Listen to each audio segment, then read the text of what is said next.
Eu estava ali nesse momento tão precioso, né? Coloca ali para mim atrás, ali, por favor. Esse momento tão precioso de louvar ao Senhor. E obrigado, Mateus.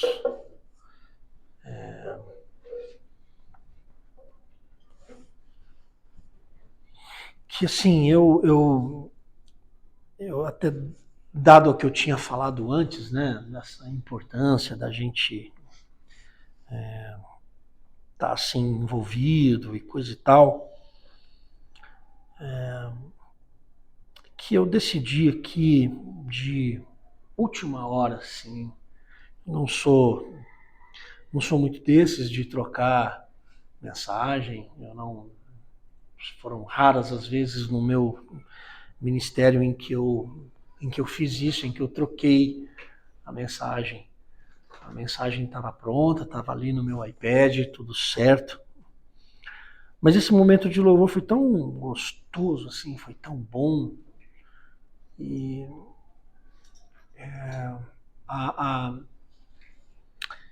que superou um pouco as minhas expectativas frustradas no que se diz à igreja, a tantas coisas, né?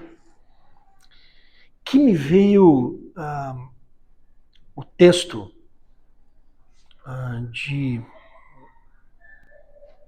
da conversão do carcereiro, que é um texto que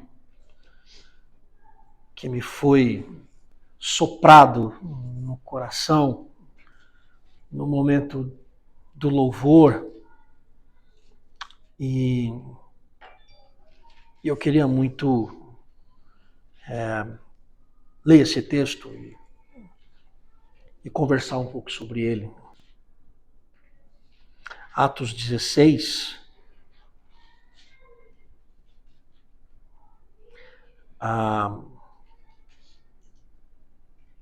versículo 25 e diante, diz assim: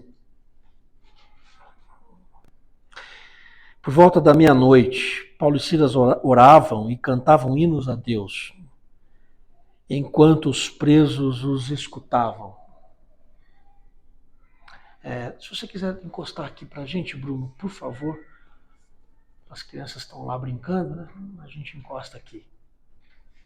Isso, obrigado, Bruno. Por volta da meia-noite, Paulo e Silas oravam e cantavam hinos a Deus enquanto os presos os escutavam. Eu vou fazer uma leitura, hoje eu vou fazer uma leitura comentada. Enquanto eu leio, eu vou refletindo. É interessante, às vezes, em que a gente canta, ora, às portas fechadas. É interessante essa espiritualidade da porta fechada. É interessante essa espiritualidade do gueto. É interessante esse desenvolver de uma relação com Jesus no meio de um lugar claustrofóbico, fechado às quatro paredes e que faz eco somente para nós. Por exemplo, esse momento de agora está sendo falado e ouvido por quem? Por nós. Tem a nossa linguagem, tem o nosso jeito. Ok, faz parte do processo. E Paulo e Silas, eles estavam numa situação complicada, eles estavam à meia-noite, e eu acho que é a primeira coisa que chama atenção, porque é fora de um padrão, eles estão fora de um horário de padrão, eles não estão numa sinagoga, eles não estão com outros judeus, eles estão fora de um horário padrão. A meia-noite é o horário que a gente deita para dormir. E o que você faz à meia-noite numa prisão? À meia-noite numa prisão, além de você deve estar bem abalado, você deita onde pode e dorme. Mas eles estão orando e cantando hinos a Deus. E por que eu estou falando dessa espiritualidade claustrofóbica? Porque não é o que acontece aqui. Eles oram e cantam enquanto os presos ouviam.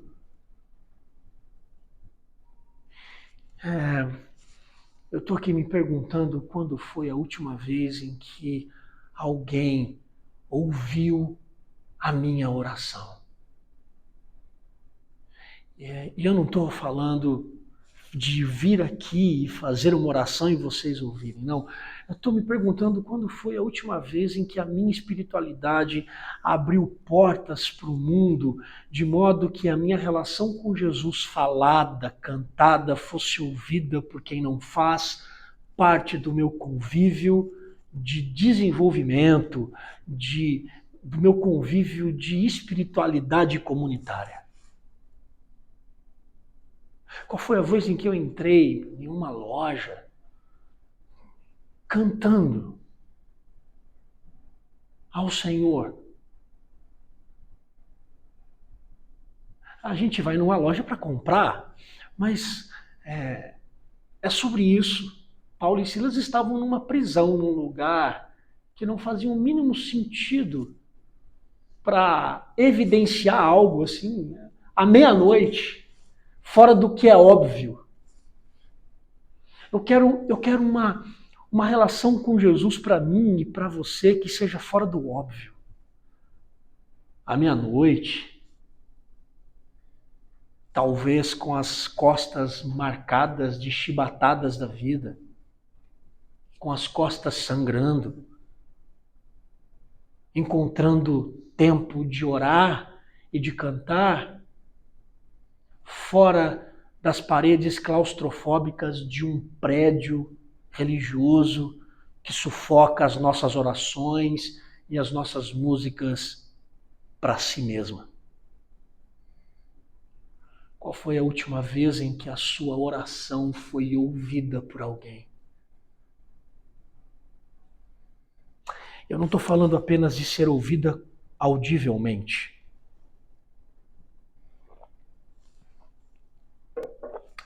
Me lembro de Ana, que de tão triste que estava porque não podia ter filhos, sentada à porta da sua igreja contextualizada, balbuciava orações de dor. E o sacerdote, que era o pastor da época, ao vê-la, achou que ela estava bêbada.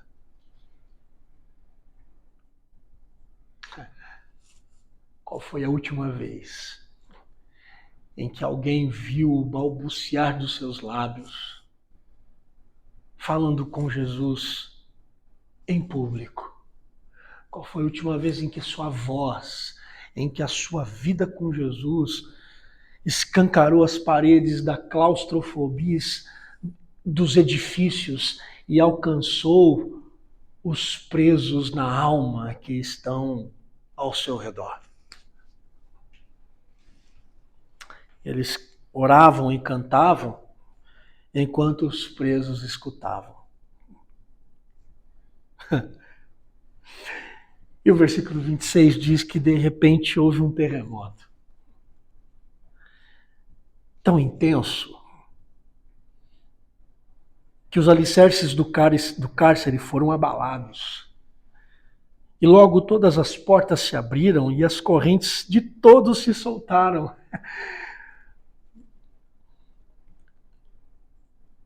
Eu era um preso.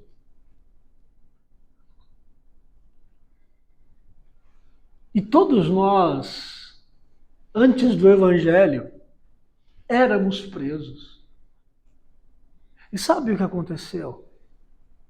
Alguém perto de você orou e cantou.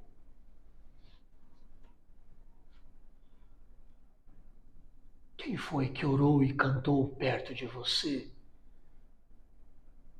Que te levou a um lugar onde as correntes quebraram? Quem foi que orou e cantou perto de você na sua história? Que o terremoto foi tão grande que arrancou você da sua prisão existencial e as portas se abriram e você disse assim: nossa, o que aconteceu aqui? Eu me lembro quando as minhas correntes quebraram num acampamento de carnaval em 1995, no culto da fogueira, quando eu achava que pela primeira vez eu ia naquele ano pular carnaval à noite e que eu iria beijar o máximo de boca de mulher naqueles dias, o máximo que eu pudesse. E Jesus disse: não, eu vou beijar a sua alma. E naquele acampamento, na última noite, cantando aquela música tão conhecida, Grande é o Senhor, eu me prostrei, porque as correntes quebraram. Abriu. E eu falei, tem um mundo lá fora, um mundo que ele está me chamando para viver. Porque naquela noite eu ouvi gente cantando, grande é o Senhor, e o povo orando. E eu falei, que coisa mais louca é essa? E eu pergunto a você, quem foi que cantou perto de você? E quem foi que orou perto de você na sua história, que fez com que essas paredes quebrassem? E por que você não faz o mesmo? Por que você não canta e ora para os que estão presos hoje? Algemados, como você um dia esteve. E você vai ver o maior milagre na existência humana. O maior milagre é você ver diante dos seus olhos presos serem libertos. Sabe por que hoje existe muito cristão anêmico na sua fé? Porque ele tem anos de igreja, mas ele nunca viu alguém ser liberto enquanto ele canta e ora.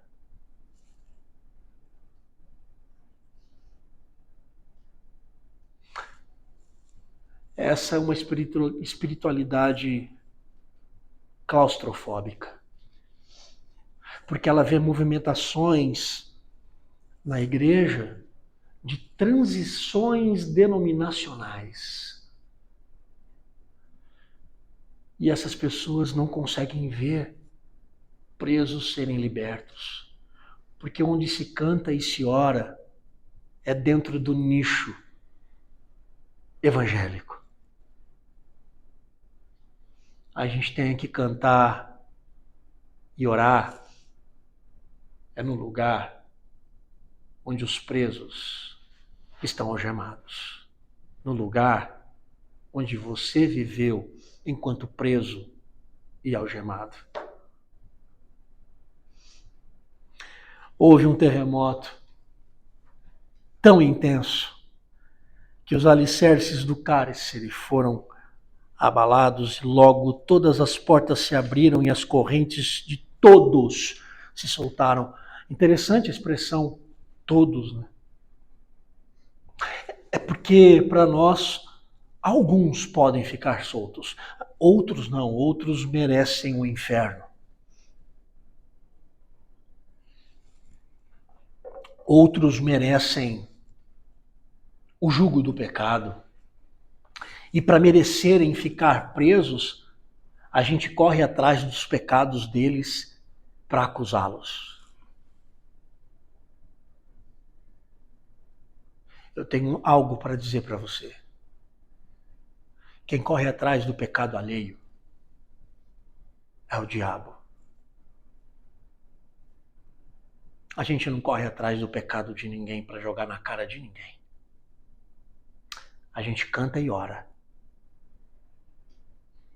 para que presos sejam libertos.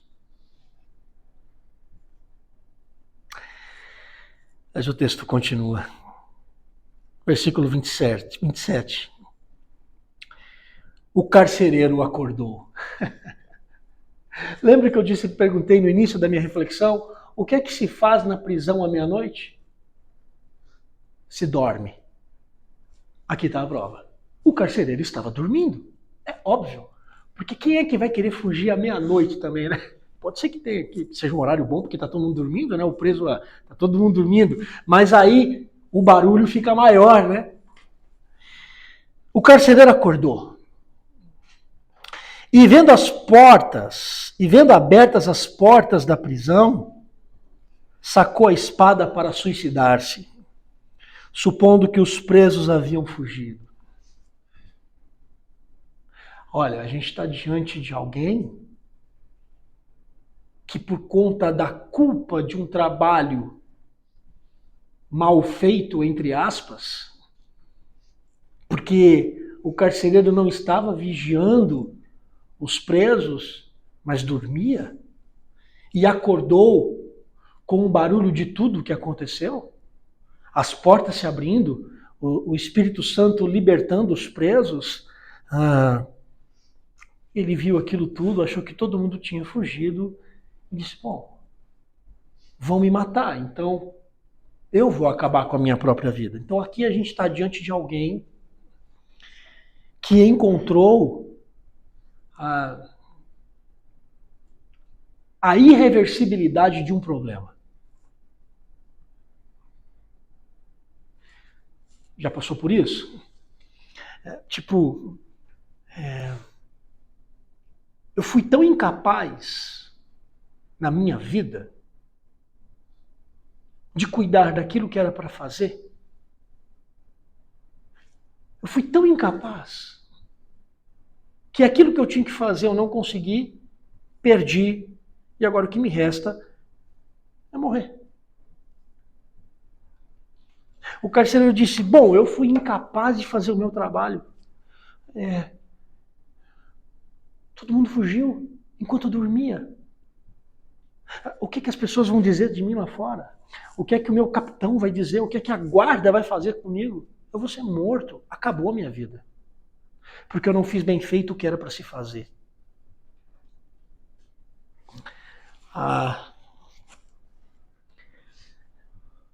E essa irreversibilidade de um problema levou esse homem a pensar no fim de tudo.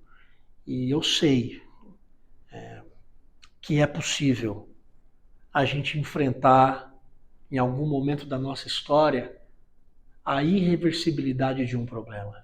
A gente chegar diante de uma situação e a gente dizer assim, não tem mais o que fazer.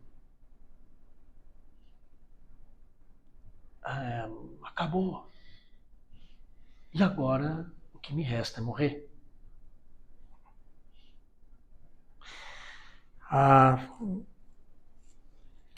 Mas olha o versículo 28. Mas Paulo gritou para ele, não te faças nenhum mal, porque estamos todos aqui.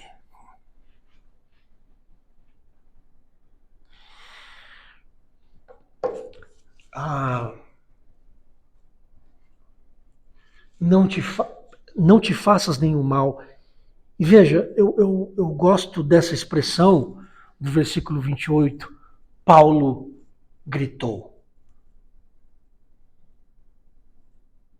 Paulo gritou.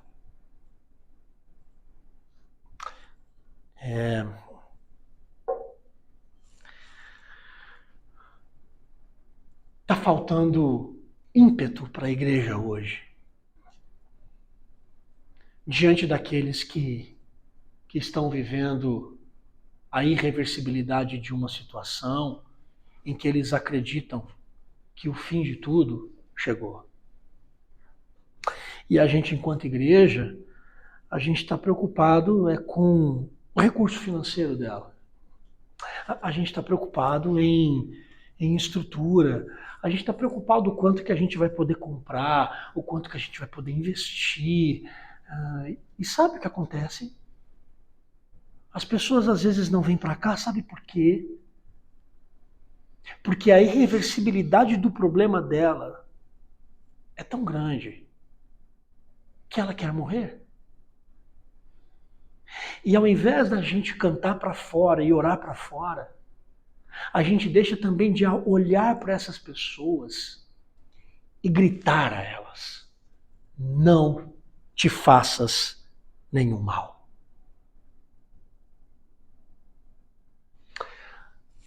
Às vezes eu tenho a impressão de que a igreja, com a omissão do seu grito, em dizer para as pessoas não te faças mal, eu tenho a impressão de que o silêncio da igreja é ela ser conivente com pessoas que pegam a espada e enfiam no seu peito, matando a esperança em si mesmas. Porque não há grito da igreja. Porque a gente está acostumado com a disciplina. Porque a gente está acostumado em vamos esperar abaixar a poeira para resolver o problema. Não, a gente não sabe como resolver o problema dessa pessoa. Então, quando acalmar um pouquinho, a gente faz uma visitinha. A gente manda uma mensaginha.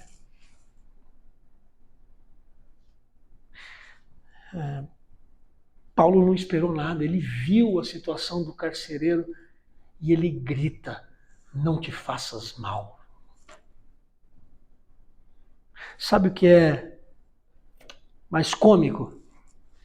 É que no mundo de hoje, próximo a nós, as pessoas, a gente sabe quem é que está querendo fazer mal a si mesmo. E às vezes a gente não grita nada. A gente deixa o tempo passar. E as nossas mãos ficam sujas de sangue de pessoas que sucumbiram na vida porque a gente não gritou: não te faças nenhum mal.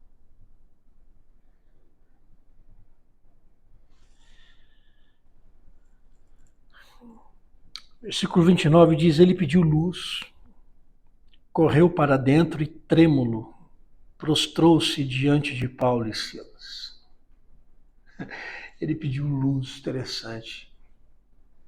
É como se na escuridão, no breu da irreversibilidade do problema, ele precisaria ver que havia uma solução. Qual era a solução?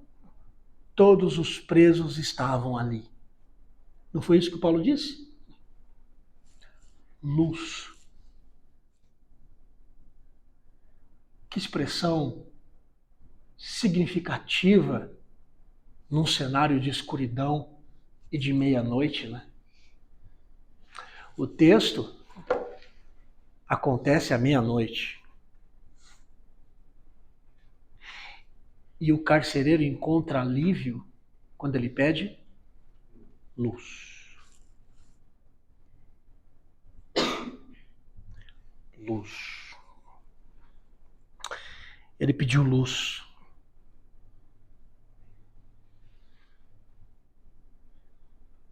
E eu me lembro que o meu Senhor disse: vocês são luz do mundo.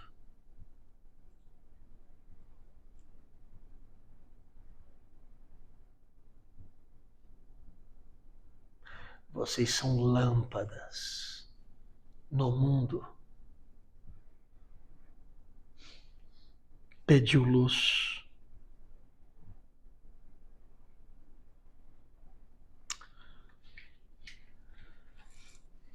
Versículo 30, levando-os para fora, disse: senhores, que preciso fazer para ser salvo?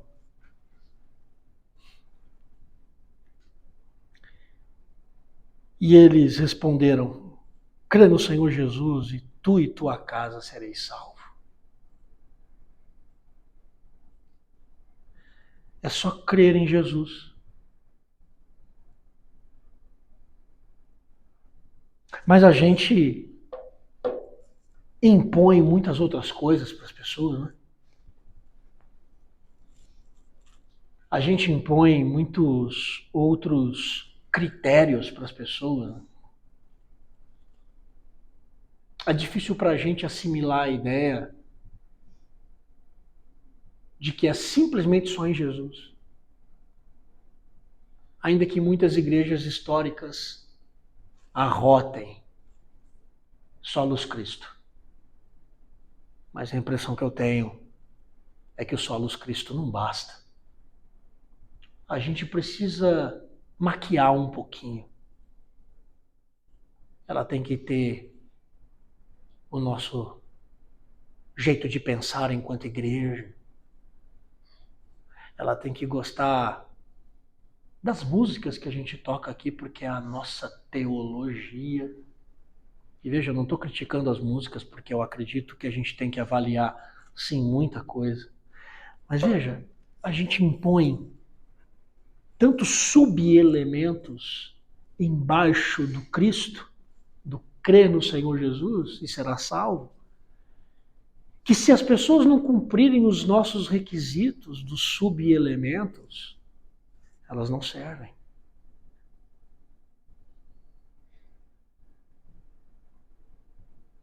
E o que eu acho fantástico é que o Paulo, ele continua com essa espiritualidade que não é claustrofóbica. Porque ele não fala da salvação só para o carcereiro.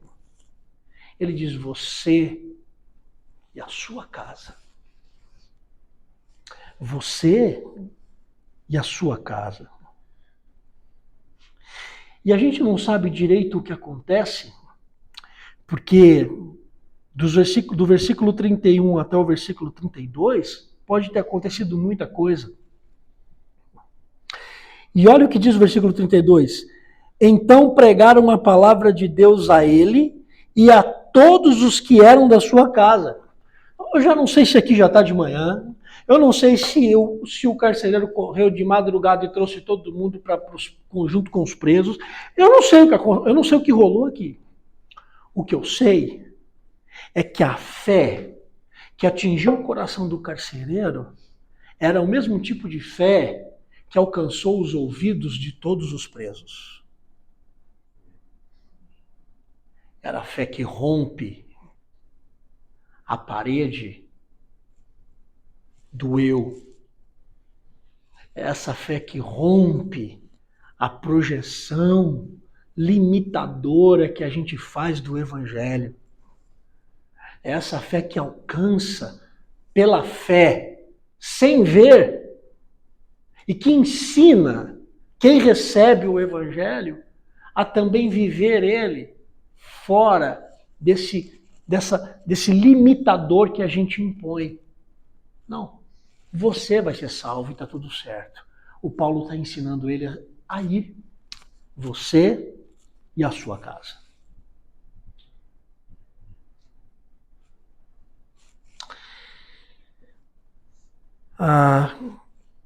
Versículo 33 diz, levando-os consigo naquela mesma hora da noite, ou seja, o cenário ainda é o mesmo, né?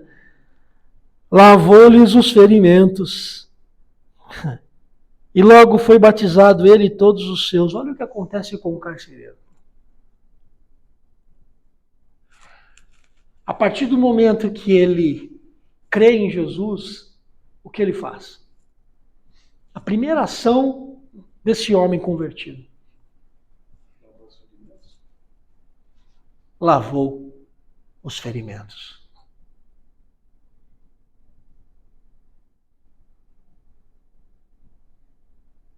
Eu tenho medo da gente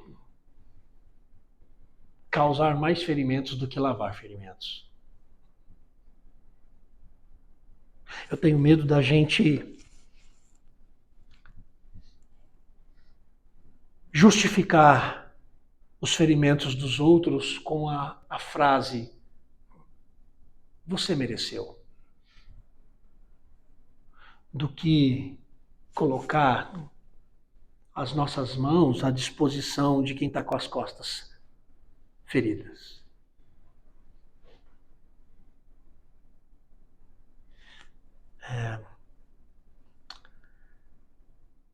Um seguidor de Jesus, ele não tem medo de tocar em quem está ferido.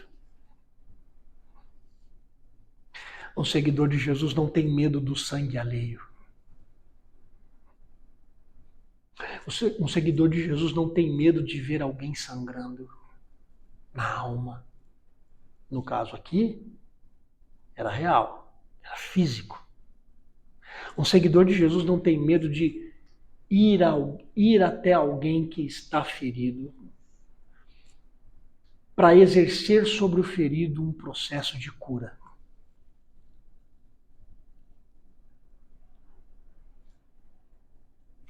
Você entendeu o que eu falei? Porque se você vê alguém sangrando e não faz nada, você é tão culpado quanto aquele que feriu.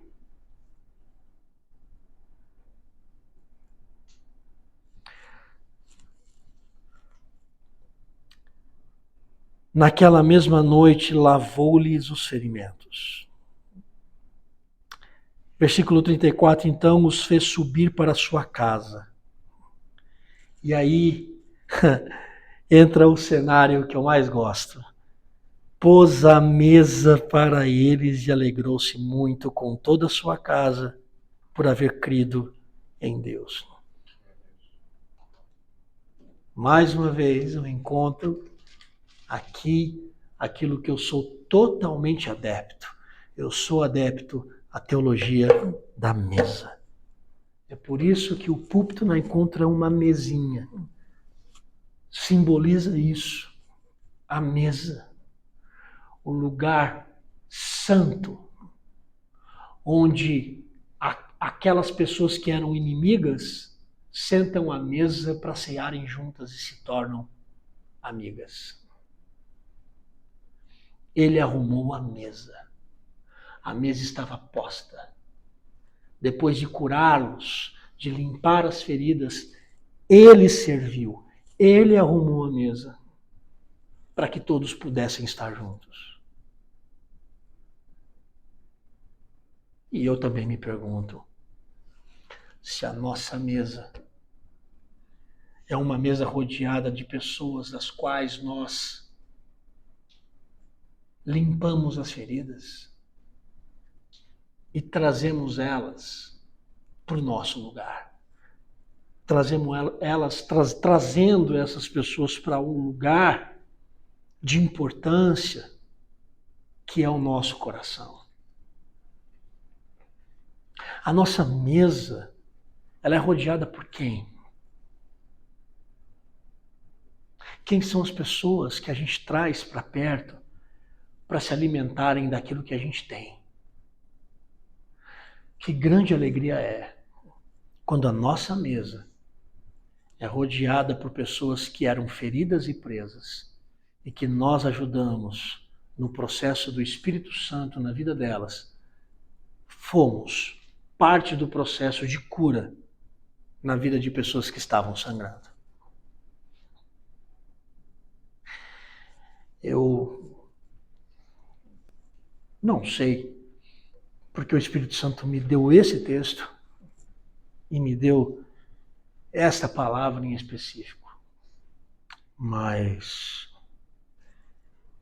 essa é a palavra do Senhor para nós hoje.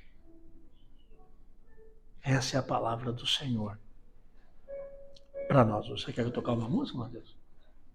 Não? Eu queria que nós orássemos, eu queria que a gente ficasse em pé.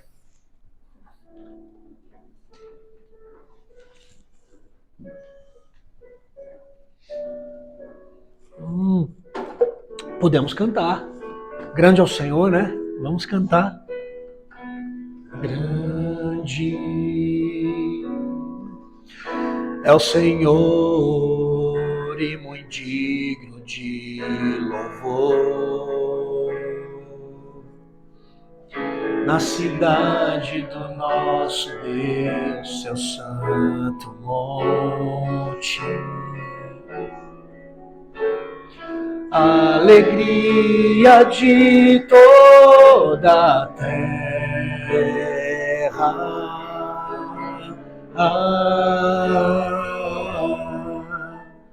grande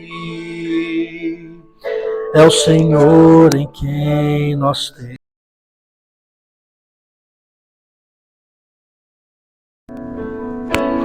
Que nos ajuda contra o inimigo. Por isso diante dele nos prostramos.